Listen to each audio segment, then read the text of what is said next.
That's very curious. That can't be what's outside the ship. This is a photograph.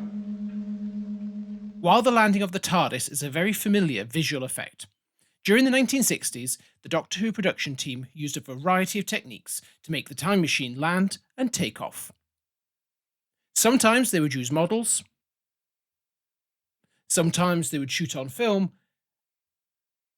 and on other occasions they would use visual effects like inlay.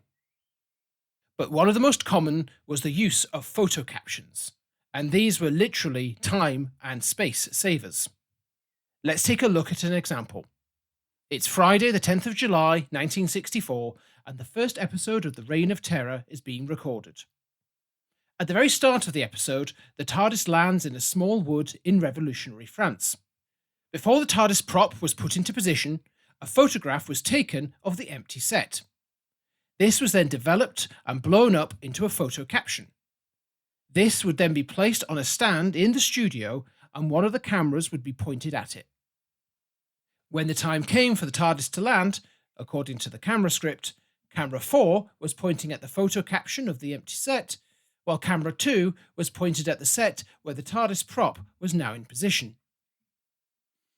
The shots would be lined up so the live action on camera 2 matched with the photo on camera 4. When recording started, the vision mixer would simply mix from the photo to the live action, allowing for the ship to land and recording to proceed quickly without stopping to put a prop in place.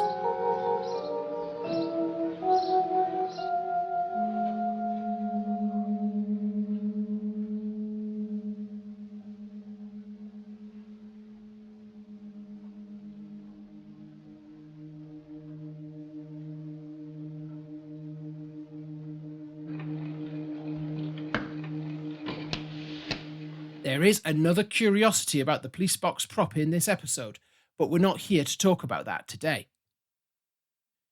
The photo caption technique is used throughout the first 6 seasons, but there are a couple of examples I'd like to take a closer look at. At the start of the first episode of The Rescue, we don't mix between a photo caption and live action. What we have here is a mix between 2 photo captions. The effect is completed by the decision to cut a hole in the TARDIS photograph where the lamp would be and a light flashing behind it. The other example I'd like to mention comes from one of the missing episodes, specifically episode 4 of The Savages. Like The Rescue, the TARDIS effect at the end of the story is accomplished by mixing between 2 photo captions. A look at the telesnaps for episode 4 shows that we have both of those images, including one mid-takeoff. So, using the off-air soundtrack, we can recreate that shot, and it could be argued that we now have another clip from the end of that story.